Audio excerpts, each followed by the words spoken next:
So today we are working on mobility and strength around the hip using the clamshell and some moderations. So if you do have a water bottle handy or a small hand weight, you don't have to go heavy, then you can add some additional challenge to this well-known exercise. So feel free to join me. You won't want to necessarily do this exercise every day, just when you remember, or every other day, just because you want to give your muscles a little bit of a break if this is not something you were used to.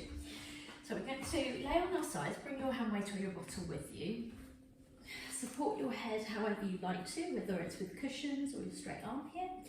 Making sure that you are pulling in your waist muscles so that you're not going into a scoliosis of the spine. So we're keeping the underneath waist lifted, activating your core, and the heels are lined up with the tailbone.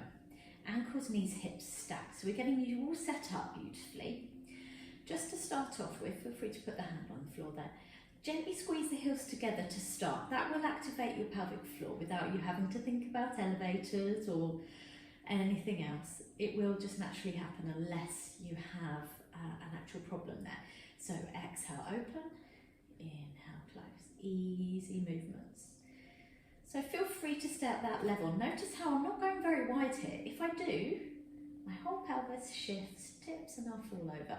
So we're trying to find what our true range of motion is in this hip joint.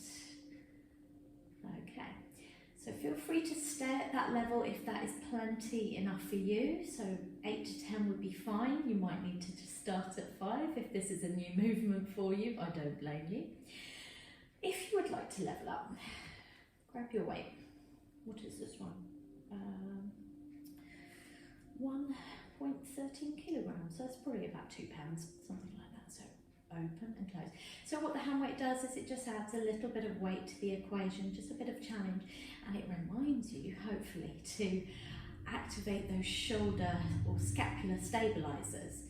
Yeah, so rather than rounding my shoulder and tightening up to my ear, I'm drawing my shoulder away from here, gently lift it, place it back down, and that just brings your awareness to that area. Okay, I'm trying not to overdo this. I do want to be able to walk tomorrow myself. To level up further, so once you've got the hang of those two, you can feel free to put the weight down if you want to. Open the knee, hang on, lift the heels and then open the knee. There you go, make sure you adjust your arms so that you can keep that shoulder relaxed, roll back and down, sassy little shoulder roll there in a Chicago style. I love a musical. Good. That's quite challenging if you are new to this, so feel free to not do it, and please remember, we're keeping the waist lifted away from the floor. Oh my gosh. Okay, and then once you've got the hang of those, these are all suggestions for when you feel like you're ready to level up. Don't go hard at it straight away. And then we've got a little stag position there, and then close. So you will do the stag if you do reformer, or if you've ever danced and you've done a lovely little sideways leap called the stag. Good. If you cramp, please flex your feet, one or both, and that'll be fine. Good. So see how that feels.